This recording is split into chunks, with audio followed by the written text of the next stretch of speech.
It's the Go Gopher Podcast with Mike Grimm, episode number 133. I am Mike Grimm, voice of the Golden Gophers, and welcome back to the podcast. We're talking Golden Gopher football this week with a taste of Vikings football as well. Former Gopher and current Vikings linebacker Blake Cashman of Eden Prairie joins me from the Vikings training facility in Eagan to talk about his return to his home state to play in the NFL. We take a look back at his stellar Gopher career, which started with very humble beginnings, and much more. You're going to love my chat with Blake Cashman coming up. I'll also be joined by my radio broadcast partner, the great Darrell Thompson, who's always impacting the community with his great work through Bolder Options, a youth mentoring organization that helps at-risk kids make positive steps forward. They have their annual fundraising gala coming up, and we want you to go. So we'll get you information on how to get tickets and also Darrell's early thoughts on this Gopher football team.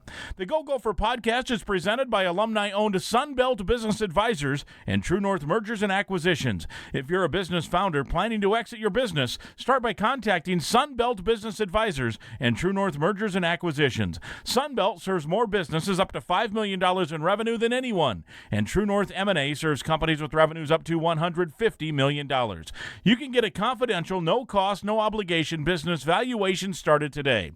Make the most of your life's work. Visit sunbeltminnesota.com or tnma.com today. Affinity Plus Federal Credit Union is also a big sponsor of the Go Gopher Podcast. Life math is complicated, and Affinity Plus Federal Credit Union makes it easier with local financial experts available to help in person or virtually. Go to affinityplus.org/GoGophers for more info. That's affinityplus.org/GoGophers. They also have an award-winning mobile app, so check that out. We're also very excited to welcome back for the football season longtime Gopher sports supporter Cub. In a hurry? Don't worry. Cub delivers. Get fresh meat, produce, everyday essentials, and more delivered to your door. Cub's the official grocer of the Golden Gophers and proud to support the Gophers for over 20 years, and we're thrilled to talk about how great Cub is. They're great folks and great supporters of Gopher athletics. We're podcasting episode 133 from the Aquarius Home Services studio. We invite you to subscribe to the Go Gopher Podcast. It's free to subscribe and free to listen at any time. Last week, for example, we heard from one of the all-time great voices in college football history, Brad Nessler, a Minnesota native. He'll be back calling Big Ten games on CBS television this fall. We also got an update on new college football rules last week from Big Ten coordinator of officials, Bill Carollo. Still a lot of timely stuff there, so go back and listen if you missed it. Brad Nessler and Bill Carollo from Big Ten Football Media Days. That was our episode last week. This week, we're talking the Gophers and the Vikings with Blake Cashman, the former Gopher star. He'll join me next. I'm Clay Geary, walk-on turned scholarship wide receiver for Gopher football. And I'm Ben Utek, U of M alumni, Super Bowl champion, and Tony Dungy Uncommon Award winner. We understand championship culture, which is why we're part of the True North family of companies. True North invests in only elite teams, like the champion team at Sunbelt Business Advisors, Minnesota's largest seller of companies.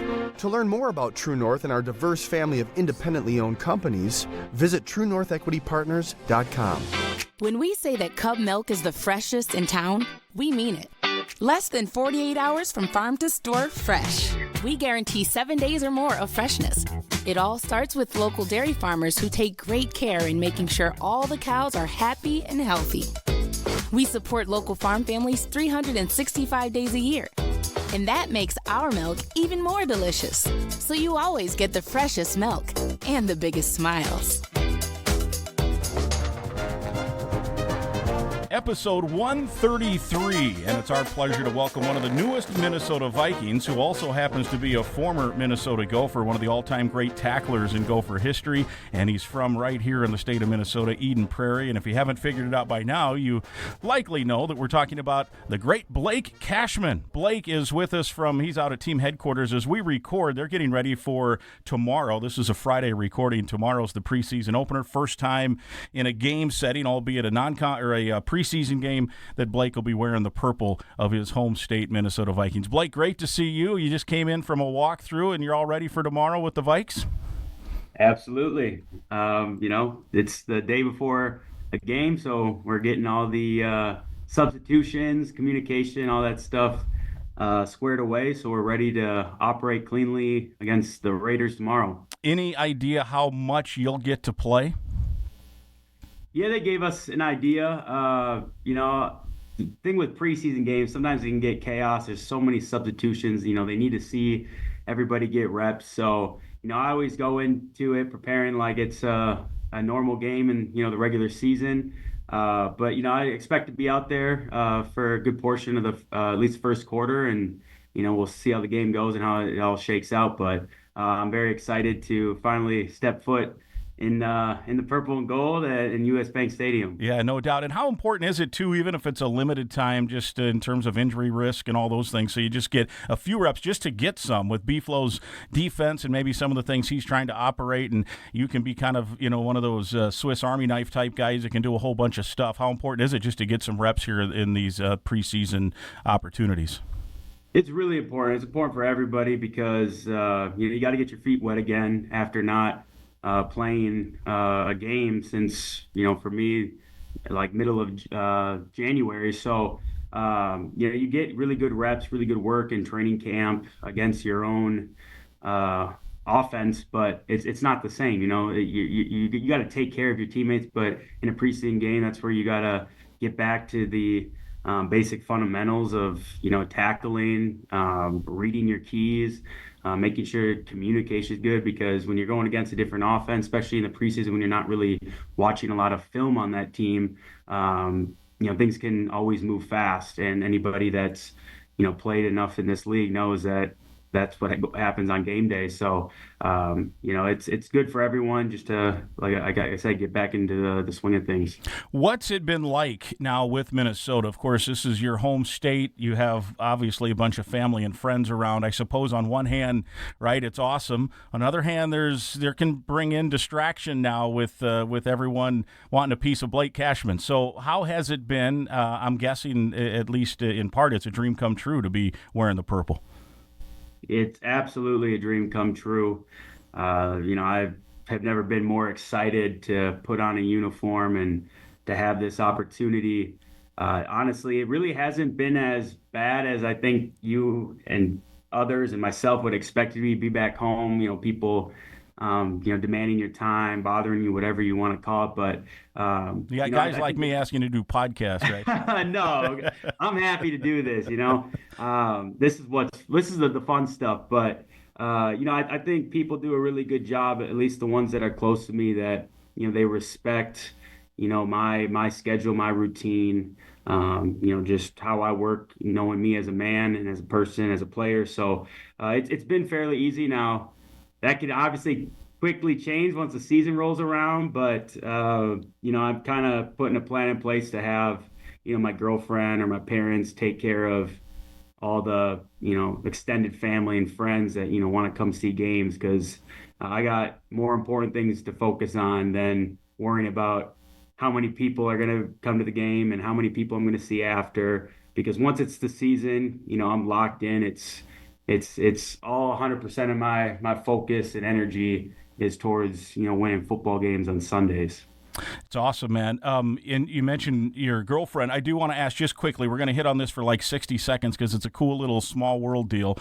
So your girlfriend, Taylor, you mentioned she can handle some of your ticket deal and some of those things. But the interesting thing is there's a whole bunch of people. My hometown is Manchester, Iowa. There's a little feeder town north of Manchester. Actually, I grew up in between Manchester and a town called Greeley. So your girlfriend, Taylor's mom and her family are all from there. Your girlfriend's mom and I were high school. Well, we weren't classmates. We were a year apart. She was a year younger. So we got a bunch of people in Manchester who have been texting when somehow the word leaked out that we were getting this podcast going. So shout out to the Brown side of the family here. Absolutely. It's amazing. I spent some time down there, seeing her folks. So those are great little towns in Iowa. Yeah, no doubt. Great farming communities. And I'm actually headed down there this weekend. I was there every year. You got to go in July. Blake, we got to get you to the Delaware County Fair down there sometime. They it's okay. I mean, that's where you go get the the breaded pork tenderloins and the cotton candy, and then they always have a pretty good entertainment on the grandstand on the Friday or Saturday. Sounds like a great time. We'll get you down there one of these days. Back to football. I want to talk about your Gopher career. career here quick. I know you got meetings and more things to get to, so we want to get to a bunch of stuff here. But you're Eden Prairie, Minnesota, good athlete, not necessarily highly recruited, didn't have a lot of high major offers. You end up as a walk-on at Minnesota. Give me the Cliff Notes version on how that came about, that you ended up in maroon and gold. Well, I guess I got to thank Carter Coughlin and J.D. Spielman for that. I was very discouraged, being a young kid, young man, not getting any offers, not sure what I wanted to do next, making that big decision for that next chapter of my life. But the Gophers were in recruiting, taking a look at Coughlin and Spielman, and Mike Sherrills, who was a linebacker coach. I love their family, still really close with them today. The best. He had happened to ask Mike Grimm, like what's Cashman doing? They saw a lot of potential in me, a guy that could eventually play, and I immediately was interested and wanted to have that conversation with the University of Minnesota. And once they started kind of recruiting me, and they were very straightforward, like, hey, this isn't going to be a scholarship, but we'll give you a preferred walk-on, but we think you're a guy that can play here and earn a scholarship. I quickly made that decision, like, I'm going to go bet on myself and go big or go home, and I ended up walking on, because I was very, very close to just graduating from Green Prairie and going to St. Thomas to play both football and basketball. Because those are the sports I played in high school. I loved it, but I looked at it as an opportunity where, if I didn't go walk on at Minnesota, I would have probably graduated from St. Thomas, had a great time, loved life, loved my time playing sports there. But I would have looked back and said, well, what if I would have walked on in Minnesota? What would have came of that? And obviously, I'm so glad I believed in myself, and it all ended up working out. Yeah, here you are as a Minnesota Viking. So you're a freshman in 2015. I got to take you back to the first game. There's a story behind it. I don't know if you're familiar with the story. I was told this story this week. So you're a freshman walk-on. Almost never, right, is a freshman walk-on going to play in his first game. Might not even play in his first season, and some might never get a chance to play. They're just, there as a scout team member or what have you, and that's fine, right? To be a part of the team is great. So opening night, second-ranked TCU's in town, and our communications guy for the Gophers is Paul Rovnak. And as you know, in college, there's double numbers. There's more than 100 guys. It's 105 guys. And the stat system, where you punch in live action, Jeff Kaiser and that group will live punch in, gain of 8 for Rodney Smith. You punch it in, tackle made by whoever, you punch it in so that and then you go back and correct it later. So the day before the game, he said, hey, there's over 100 numbers. We got to eliminate 6 or 8 guys out of this thing. So he goes to the coaching staff, okay? So and he didn't tell me which coach. He called it a lower-ranking coach. Maybe it was an analyst. He goes, I got to give me 7 or 8 names of guys we got to take out of the stat system because it only fits 99 guys. Mm-hmm. Guess whose name was amongst the group?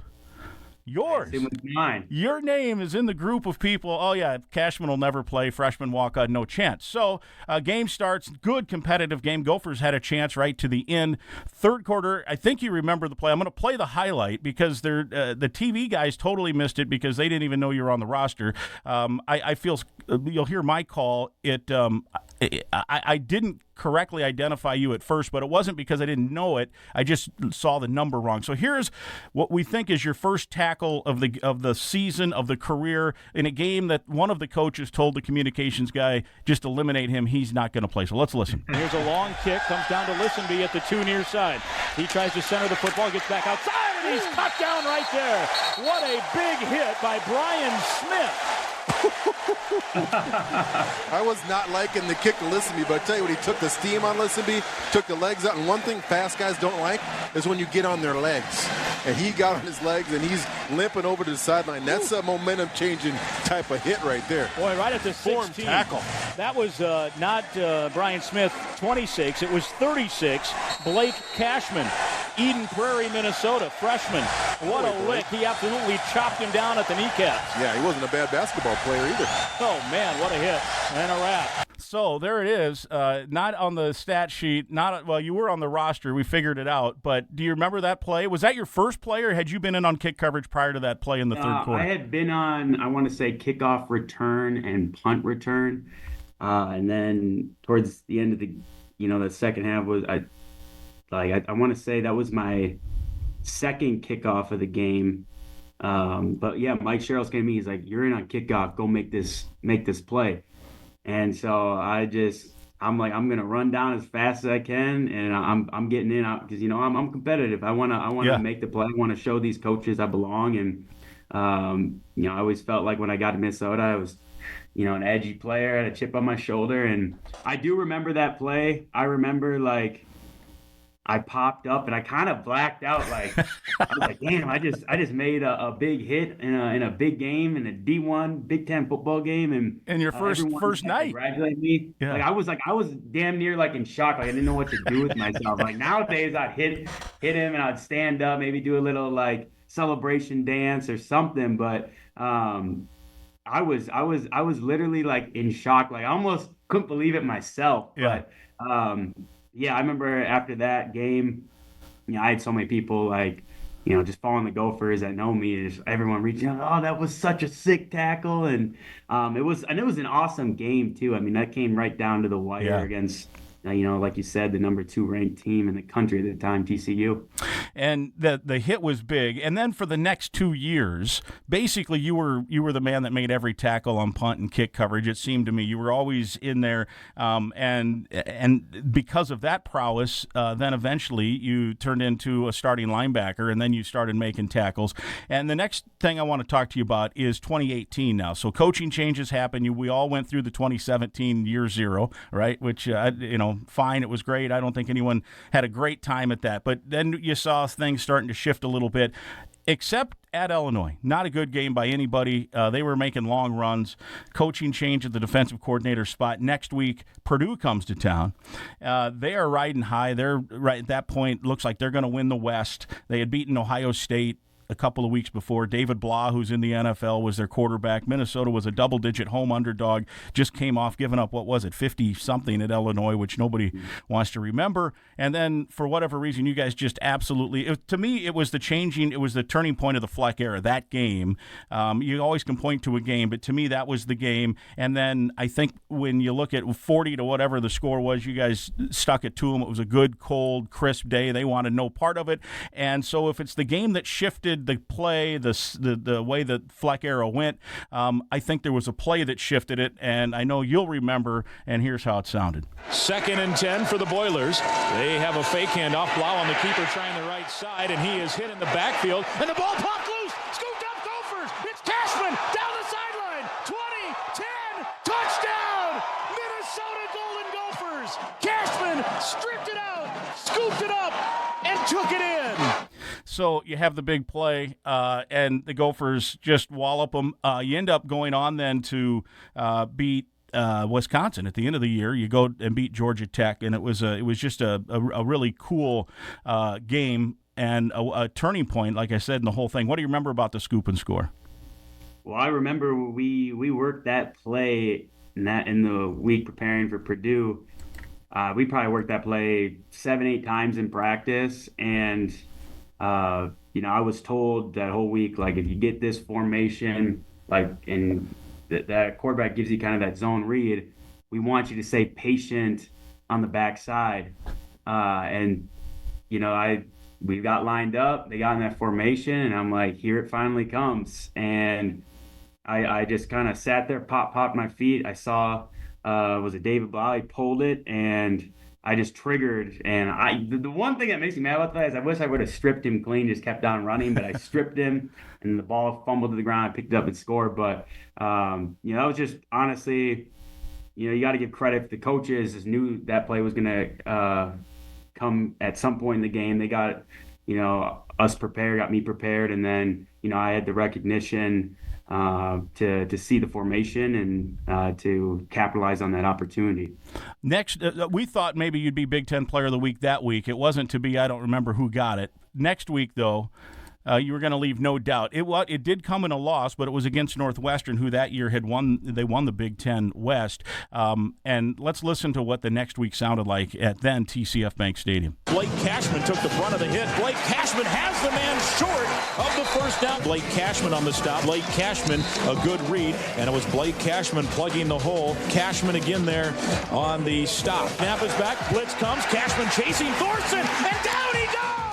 Right at the line of scrimmage, guess who? Cashman. Blake Cashman, another tackle for a loss. Then his head's taken off at the 35-yard line. Make it the 30-yard line by Blake Cashman. Another tackle for the senior from Eden Prairie. Blake Cashman brings him down. Hit in the backfield, Cashman and Huff. Blake Cashman brings down Kyrick McGowan, and he has a yard or so. Blake Cashman with his 18th tackle. So most tackles by a Gopher in TCF Bank Stadium history, breaking Nate Triplett's record of 17.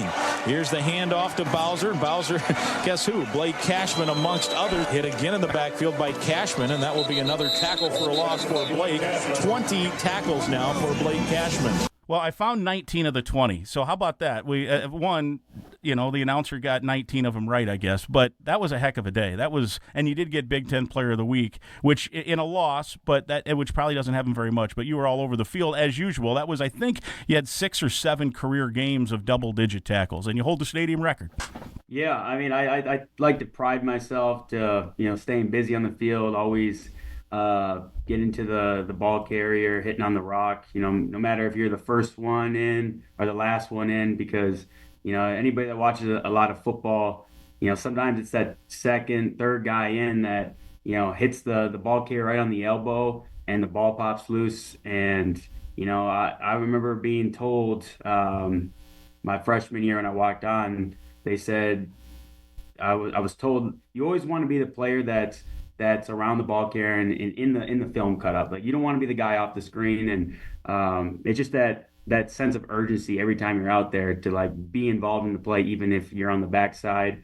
That was a very fun game, being heavily involved and making a lot of plays, but that one still stings because I believe that was senior day. And, Northwestern's one of those teams where I feel like we always need to beat every year. I'm going to say that right now. So that one stung, and they were having a hot year.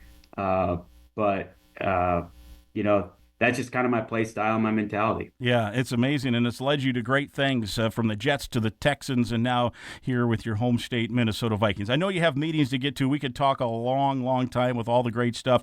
Didn't get to ask you about the Wisconsin game where you had to watch the end of that thing from the locker room with the punt coverage. Still as a senior, you were on punt coverage, and the targeting rule eliminated you from the game, and then all the Axe body spray and the Axe and all of that, which we can share that story at another point probably. But, man, it's awesome to see you. We're looking forward to seeing you tomorrow. Again, as we tape on Friday, you'll be in your first preseason Vikings game, and then the real season, let me look here. I got the schedule, September the 8th at New York, so the Giants. So it's all coming up. Very excited for it all. All right, very good. Thanks, Blake. We appreciate it. Thank you. More Gopher football talk in a moment. First, let's talk about Affinity Plus. It's your local credit union proudly serving Minnesota since 1930.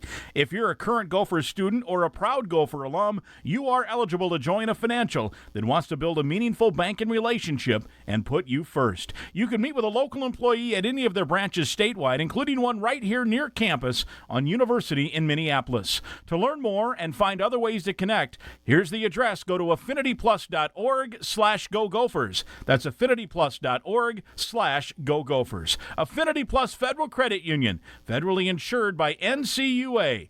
People-centered banking, perfect for Gophers. More on episode 133, the Go Gopher Podcast. My good friend Darrell Thompson, Gopher great, joins us. And DT, man, we're coming up on football season here. You and I got to share some quality time in Indianapolis a couple of weeks ago for Big Ten Media Days, and that's a good indication that the pigskin's going to be flying around soon. It is, Mike, and it was also interesting and kind of fun that there was an extra day to the conference with the additional 4 teams. So it's fun. It's how I get my mind wrapped around football again, to be completely immersed in football coaches, football players, and media for basically 3 days. It was a great time in Indianapolis. Yeah, and learning about the 4 new teams a little more. I mean, we know of them, but to kind of see their coaches and see their athletes and interact with them was pretty good. You and I also got to go to practice a week ago, the evening practice. It wasn't just you and me. There were fans there and everything else. What was your initial impression of the team as you saw them on that Saturday night? Well, they look good. They look physical, and they're moving around well. There's some young players that are stepping up, and it's good to see the quarterback, Max, make some good decisions, and we got another running back too. So I think there's some other, there's some pieces that you always want to have as many pieces and parts to your team as possible, but it felt like it was good. And the other hard part is it's a scrimmage, so you can only do so much in a scrimmage. You don't usually surprise yourself very often in a scrimmage.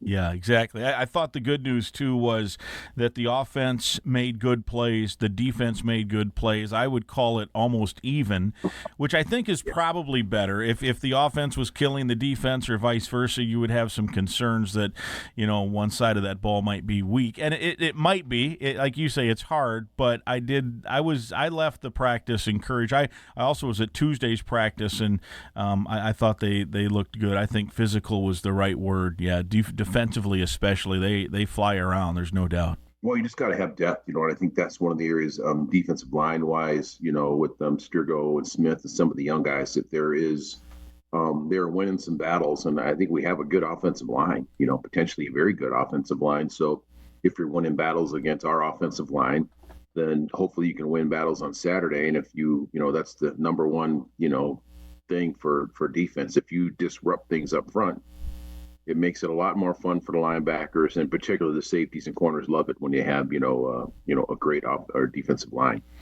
Yeah, and I think quarterback is such a difference-making position, too. I don't know if it's going to come straight a one-to-one correlation as to how good this team can be, but I think the level of play that the Gophers get out of the quarterback position will directly translate into wins and losses as to where they kind of fall in the pecking order. If he's really good, Max Brosmer we're talking about, I think this team can be really good.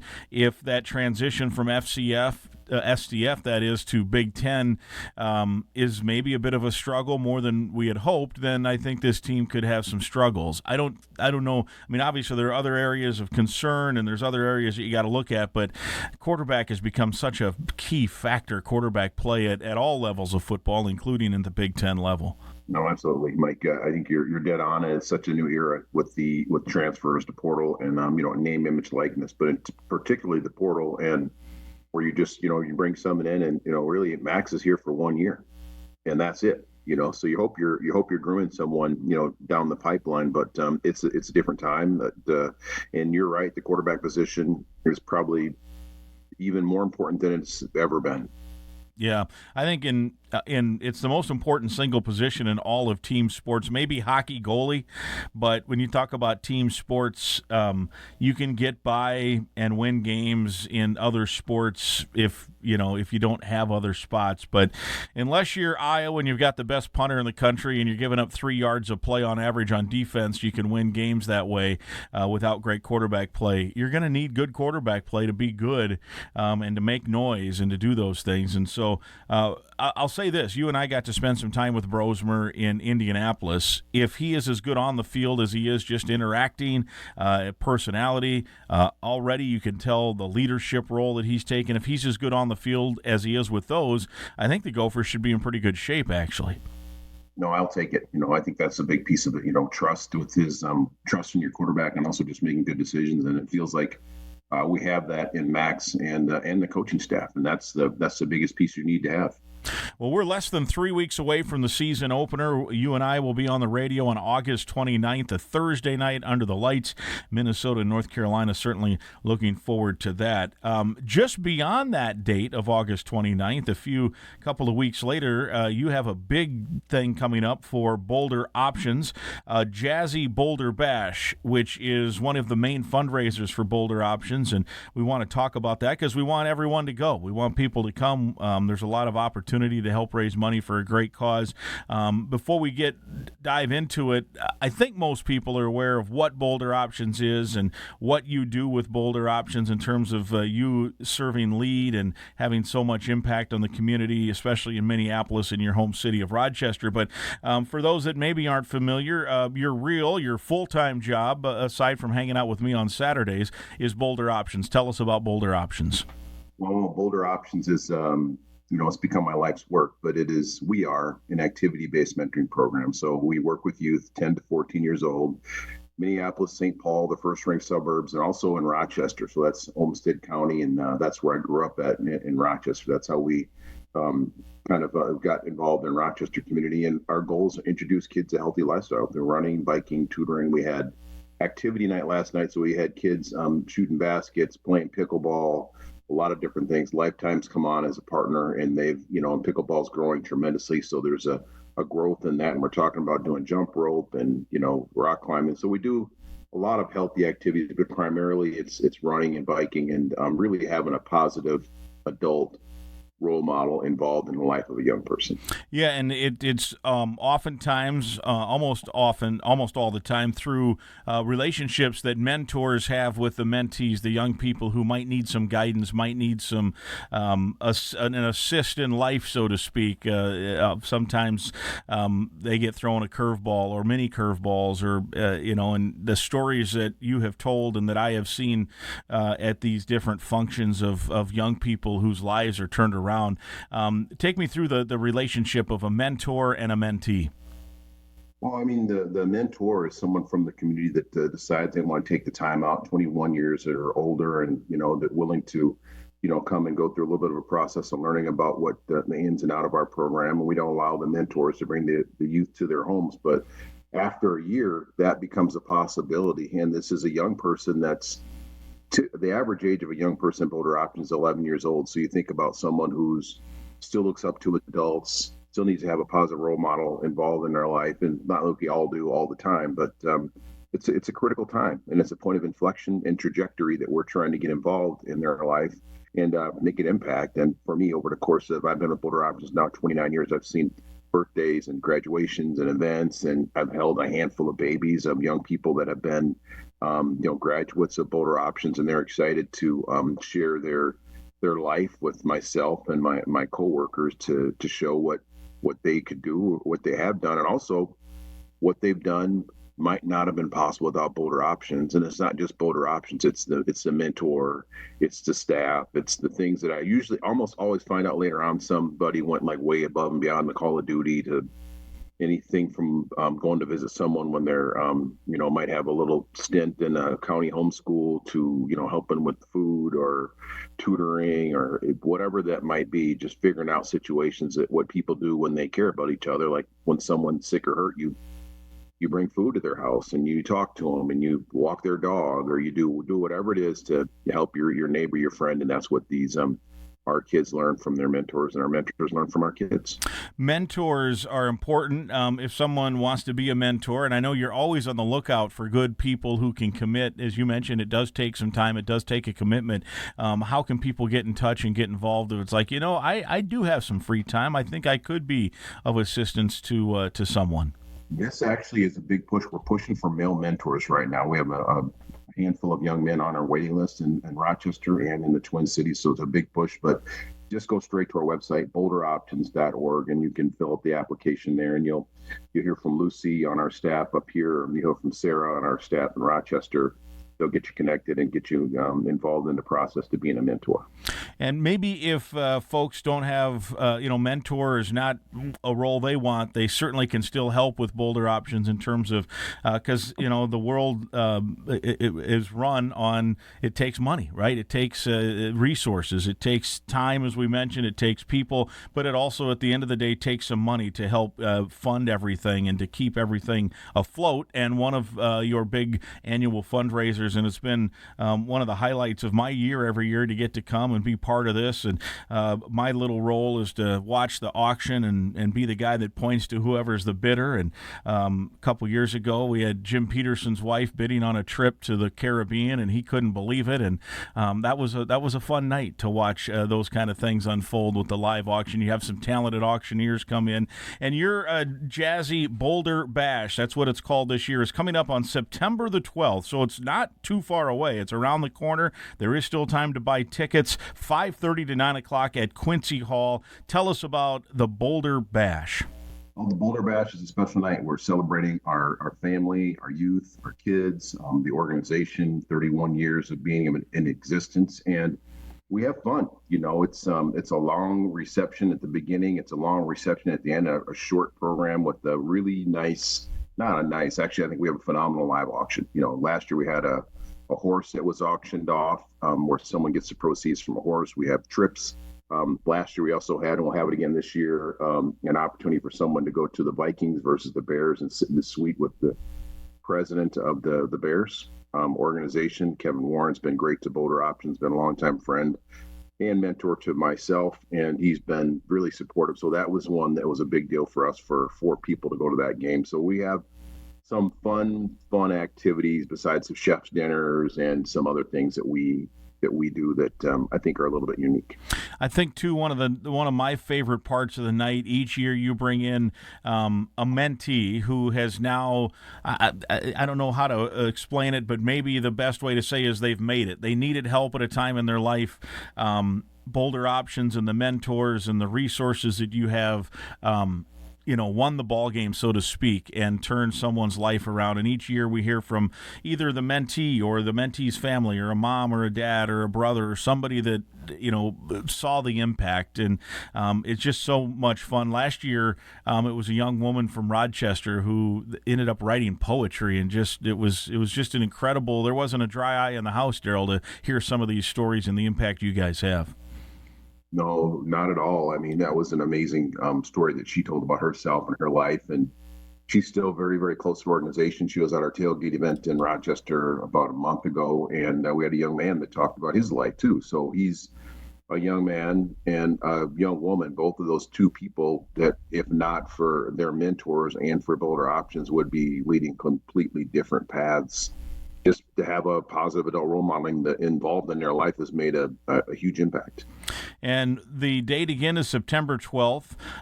You talked about some of the cool auction items as well. Those chef's dinners are pretty cool. Those bring some good dough as well. But the beauty of it is the more people that come, clearly the more money that can be raised. So we want people coming through the door. How can people get tickets? They can do the same thing. They can go to our website, click on the events, and you go right to the Bolder Bash. It's a jazzy. It'll be a fun night, unique, and it should be a lot of fun. I would be surprised if, someone comes, they didn't see some people that they'd like to see, like to get introduced, want to know, and also learn about a great organization that's made an impact in our community for over 25 years.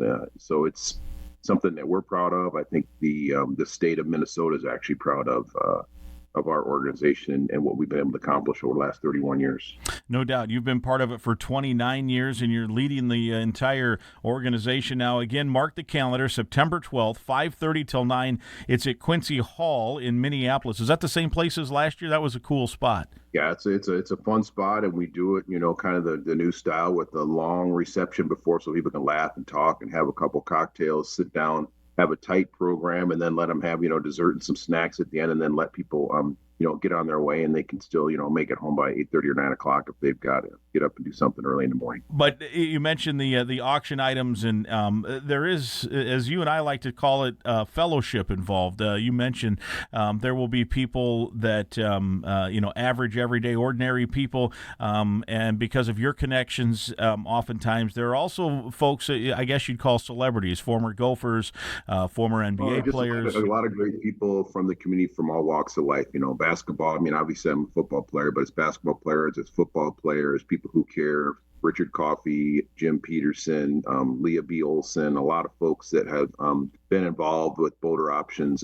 specifically over the course of the years. And, the coaches and players, Ricky Foggy's a longtime supporter, advocate. He's like our unofficial ambassador in the community. So there'll be a lot of great people there. Yeah. And Darrell, another thing, in addition to buying tickets, I know sponsorships become an important factor in raising money as well. And so if we have some business owners or business leaders or folks that have the means that maybe they can cooperate on a larger level, you have some sponsorship opportunities with the Bolder Bash that are still open. Yes, we do. And I think it's a great way for a company to, let people know that they care about the community. It's like a co-branding opportunity, and we're willing to share and spread the love. And also it makes a difference at the same time. So we have about probably, 4 or 5 sponsorships available. Actually, sponsorships going pretty well. It's part of my responsibility this afternoon. I got to golf, but I got some calls I got to kind of finish up this afternoon. But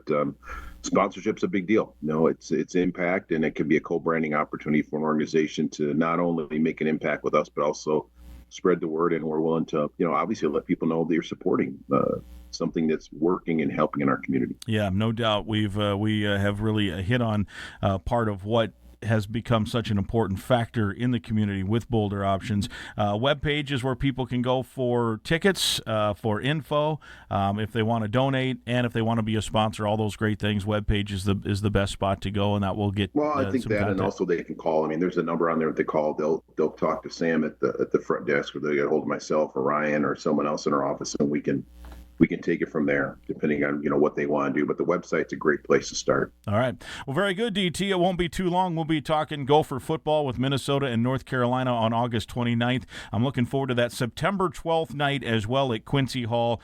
Club Bolder, a jazzy Bolder Bash, and it's a big night for you. Awesome. Thank you very much, Mike. Thanks for having me on, and I'll see you soon. All right. Sounds good. Good luck in your golf game today. I need it.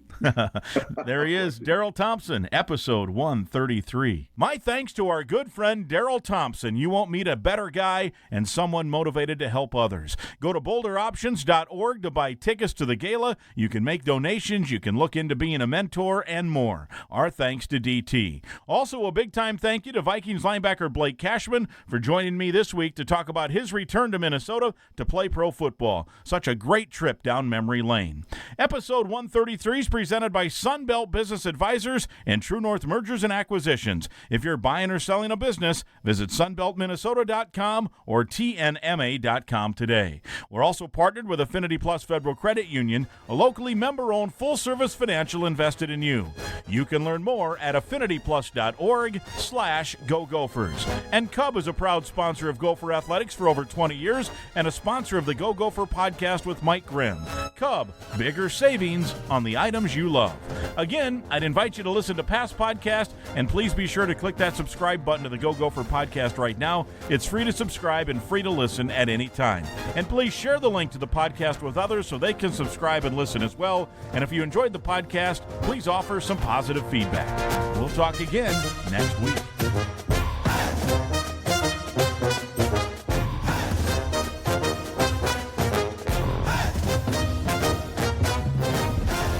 Soak up summer and all that's fresh at Cub.